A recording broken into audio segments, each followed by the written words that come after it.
kepada pemerintah, khususnya kepolisian, kita kasih tahu kalau nggak mau terjadi peristiwa seperti di Perancis, penghinaan Nabi dipenggal, saudara. Nah tolong, kalau ada laporan penista agama, proses dong. Betul? Yang menghina Nabi, menghina Islam, menghina ulama, proses, betul? Kalau tidak diproses, jangan salahkan umat Islam kalau besok kepalanya ditemukan di jalanan, saudara. Takbir!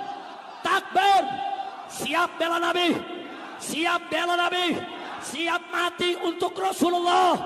Takbir,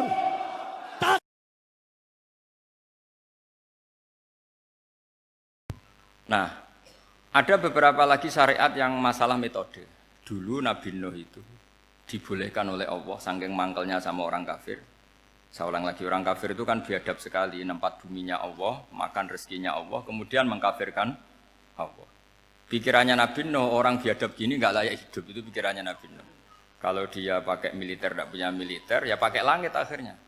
Pakai kekuatan langit, beliau berdoa, Rabbi la tazar alal ardi minal kafirina dayyar. Innaka intazarhum yudillu ibadaka wa la yalidu illa fajirong kafar. Ya Allah, mereka ini orang-orang kafir, padahal pakai bumi engkau, pakai rezeki engkau, matikan semua saja.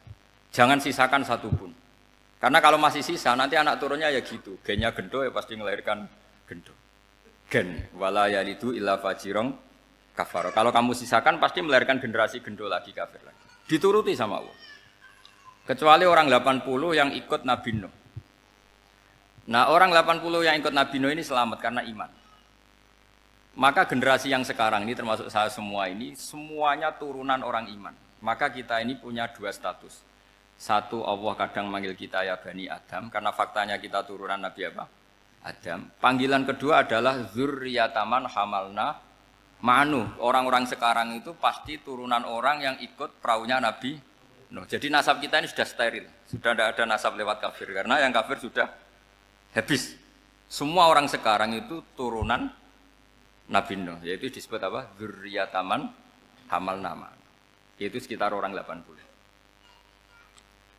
Nah, oleh Allah Subhanahu wa taala syariat seperti ini pernah dituruti, yaitu akhirnya mereka mati semua kecuali orang 80 yang mukmin. Tapi uniknya Allah apa? Era Rasulullah sallallahu alaihi wasallam, nabi kita Nabi Muhammad itu diutus rahmatan lil alamin. Ketika Nabi didustakan, diusir, disakiti, malaikat gunung, beberapa malaikat sing ahli adab spesial eksekutor lah kira-kira gitu. Muhammad, kamu bilang saja ke saya, kalau kamu ingin orang-orang Mekah, Abu Jahal, CS, saya hancurkan. Tapi apa kata Nabi? Saya berharap kalau mereka belum iman, anak cucunya iman. Karena bagaimanapun sperma ya, atau calon bayi atau calon keturunan itu kan ada fi aslabir rijal atau fi zuhurir rijal. Jadi kalau dalam ilmu agama itu gen manusia itu disimpan di zuhuri rijal, di punggung lelaki, nanti dipindah ke arhamin nisa. Logikanya gini, ini dengerin ya, logikanya gini, misalnya Abu Jahal itu di situ ada orang namanya Ikrimah, itu anaknya Abu Jahal, itu orang mukmin, akhirnya ya jadi orang alim. Abu Lahab itu di rahimnya, di punggungnya ada perempuan namanya Darroh, akhirnya juga orang mukminah. Saya berikan contoh. Khalid bin Walid itu anaknya Walid. Walid itu musuh besarnya Rasulullah, tapi di punggungnya ada orang bernama Khalid. Ini dengerin. Nah, di punggung ini kira-kira Allah sudah tahu apa belum? Jawabannya sudah. Artinya kalau ini mati atau kamu bunuh, kamu sebenarnya enggak bunuh orang kafir saja, bunuh calon orang mukmin yang sekarang masih bersemayam di punggungnya orang-orang kafir. Jadi bisa saja orang yang sedang kafir itu ada sekian calon generasi yang suatu saat mukmin. Itu syariat yang diajarkan ke Rasulullah Shallallahu Alaihi Wasallam. Karena kasofnya Nabi, kasof itu satu kondisi di mana seorang Nabi itu dipertontonkan sesuatu yang enggak kelihatan. Itu dalam bahasa Arab kasof atau mukasyafa. Nabi dipertontonkan ternyata banyak orang kafir yang di punggungnya itu ada calon generasi mukmin atau muslim. Akhirnya Nabi gak berani. Jangan bunuh. Mungkin bapaknya ada iman tapi anaknya iman. Betul, Abu Jahal punya anak Ikrimah, Abu Lahab punya anak Darroh, Walid punya anak siapa? Walid. Itu mirip seperti kita. Bapak era sholat, anak ETPQ sholat. Akhirnya bapaknya katut sholat. Banyak nggak di Indonesia? Bapaknya tidak bisa baca Quran, anaknya hafid. Nah, itu kalau bapaknya kamu habisi, tidak ada yang meselin. Makanya biarkan hidup saja. Nah, artinya gini, andai kan tidak ada ulama yang menerangkan nasa mansuh, dikira syariat Nabi Nuh itu abadan mu'abbadat, selamanya lama. Sehingga main teror sama orang kafir sah berdasar Nabi Nuh. Padahal kita sudah ganti Nabi. Yaitu syariatnya Rasulullah SAW, masyhur itu ketika Nabi ngendikan, saya tidak minta mereka dihukum, tapi ya Allah saya minta Allah mahdi qaumi fa innahum layak lamun. Mereka kafir itu karena tidak tahu. Sehingga ada periode. Loh kalau perang itu beda, perang itu konteksnya duel, itu tidak harus sama Abu Jahal, Abu Lahab. Ada penjahat mau bunuh kamu wajib perang enggak? Wajib. Penjahatnya meskipun muslim apa harus kafir? Meskipun muslim. Maka kata ulama fikih sebetulnya perang duel itu bukan syariat muslim sama kafir tok. Masih muslim sama muslim, misalnya ada orang mau merkosa istri kamu, terus dia pamit gini, saya muslim loh, beri hak loh. Enggak bisa. Saya penjahat loh, muslim. Jadi kamu enggak boleh merangin saya, ngelawan saya. Saya kan muslim. Enggak bisa, tetap harus dilawan. Makanya kata ulama-ulama fikih, pertarungan sama musuh itu tidak harus sama orang kafir. Orang muslim pun yang mengganggu kehormatan kita, misalnya mau merkosa istri Anda, itu harus dilawan. Makanya Nabi ngendikan mangkutila duna mali fahuwa syahid, mangkutila duna harimi fahuwa syahid. Orang yang mati karena membela kehormatan keluarganya atau hartanya, maka dia mati syahid. Dan penjahat yang mati ini muhaddarun damu, diabaikan sehingga enggak kena kisos, membunuhnya enggak kena. Misalnya ada penjahat mau bunuh kamu duel, menang. Kamu enggak kena kisos karena ini muhaddarun damu, diabaikan kehormatannya. Padahal dia muslim, apa? Muslim. Ini perlu. Jadi ini mengaji ini agak jelimet tapi gampang. Kan kalau paham enggak paham selesai, jadi anggap aja selesai itu. Sehingga kalau enggak ada nasa mansuh, maka orang selalu berpikir, pokoknya yang penting ikut Nabi. Nah itu bahayanya kalau Anda tidak tahu detail, jangan-jangan syariat yang kamu ikuti itu syariat yang sudah berstatus mansukhoh, telah dicabut.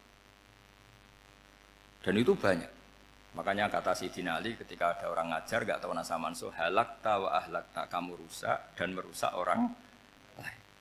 Seperti tadi pernah ada kawin itu satu turunan, yaitu era Nabi Adam. Masa kita sekarang kawin sama satu turunan, kan gak mungkin. Ya kan, pernah ada membumi hanguskan orang kafir, yaitu syariatnya Nabi No, itu dihapus oleh syariatnya Nabi Ibrahim dulu. Yaitu Nabi Ibrahim menghentikan apa? Faman tabi'ani fa innahu minni wa man asoni fa innaka ghafurur rahim. Ya, kalau orang ikut saya ya Allah ya pasti golongan saya. Kalau yang masih maksiat, masih balelo, saya berharap engkau ampuni. Akhirnya banyak orang kafir tobat. Coba era Rasulullah itu semua orang kafir Mekah itu kafir. Nabi belum wafat. Itu sudah ada 114.000 mukmin semua. Jadi Nabi menangi mayoritas orang menjadi mukmin dari mayoritas kafir, yaitu disebut wara'aitan nasa yadkhuluna fi dinillahi afwaja. Andai kan Nabi Muhammad pakai syariatnya Nabi Nuh, bisa enggak ngislamkan orang sebanyak itu? Enggak bisa kan? Maka ini penting mengenali nasa mansuh. Jadi periode cara wong Jawa maksud no tuntas. Robila tadar itu, pasot tuntas itu, menghabisi itu habis di periode Nabi siapa? No, syariat itu sudah enggak dipakai lagi. Yang dipakai apa? Faman tabi'ani fa innahu minni wa man asoni fa innaka ghafurur rahim. Lah Nabi Muhammad ini nabi yang kena khitab anit tabi' millata Ibrahim hanifah. Jadi masternya Nabi Muhammad itu mentornya Nabi Ibrahim. Sehingga syariatnya ya faman tabi'ani fa innahu minni wa man asoni fa innaka ghafurur rahim. Tidak syariat Rabbila tadar alal ardi minal kafirina daya. Jelas ya. Jadi mengenali nasa mansuh itu penting sekali karena kalau enggak Anda halakta wa ahlakta, kamu merusak diri kamu sendiri juga merusak orang lain. Karena menfatwakan hukum yang sebetulnya sudah berstatus mansukh, hanya berdasar itu kan syariatnya nabi-nabi dulu. Syariat yang apa? Syariat yang enggak pernah terhapus hanya satu, usuluddin, yaitu tauhid, itu sama. Tapi kalau syariat itu beda-beda atau furu'iyah itu beda-beda.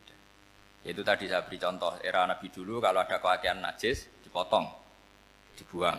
Era Nabi Muhammad dicuci. Orang kafir dihabisi oleh langit. Era Nabi Muhammad enggak boleh, bahkan didoakan Allahumma hdi qaumi fa innahum la ya'lamun. Di Qur'annya apa? Wa in ahadum minal musyrikin astajaraka fa'jirhu hatta yasma'a kalamullah tsumma ablihu ma'mana. Jadi kalau ada orang kafir enggak boleh main dihabisin, mereka beri peluang untuk mengkaji kitabullah. Hatta yasma'a kalamullah. Kalau mereka sudah berpeluang ngaji, harus tsumma ablihu ma'mana, harus dijamin keamanan. Ya, karena apa? Dzalika bi annahum qaumul la ya'lamun. Bagaimanapun mereka memang karena tidak tahu. Nah, kenapa tidak tahu? Enggak. Karena tadi mereka tertutup oleh kultur yang beratus-ratus tahun. Mbah-mbahnya mereka menyembah batu, menyembah berhala. Ya taunya itu ya Tuhan. Bagaimana Anda bisa menjelaskan sesuatu yang sudah beratus-ratus tahun kan tidak gampang. Maka ada periode dimaklumi, apa? Kalau era sampean kan, mosok waktu disembah saking gobloknya orang, kamu lahir kan sudah nyembah Allah, tidak nyembah batu. Bayangkan kalau kamu jadi mereka. Wong perut kamu saja disuruh makan pizza sakit kok, karena saking lamanya makan sambal kan gitu. Kamu bilang perempuan Indonesia saja cantik kok, saking lamanya jadi orang Indonesia. Padahal orang Indonesia tanyakan orang Eropa, cantiknya di mana? Kamu lahir di Afrika, bilang orang Afrika itu cantik, tanyakan orang Eropa, cantiknya di mana? Hitam gitu kok.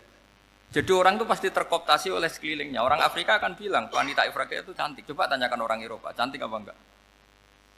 Belas. Orang Eropa yang kulitnya gitu, kata orang Eropa indah, kata sampean. Koyok anaknya kebu katanya. Jadi orang itu akan terkooptasi oleh sekelilingnya. Bayangkan kalau semua orang nyembah berhala, terus kamu, enggak, alasan kamu apa? Kan menentang mayoritas. Dan itu berat. Maka dimaklumi oleh Allah, dzalika bi annahum qaumul la ya'lamun. Piye meneh panjenengan roh. Nah, pemakluman ini yang mulai sekarang terkikis. Orang main pukul saja enggak mau ngaji. Enggak mau ngaji Quran secara kafah. Jadi fatwanya Islam kafah tapi ngajinya Quran enggak kafah.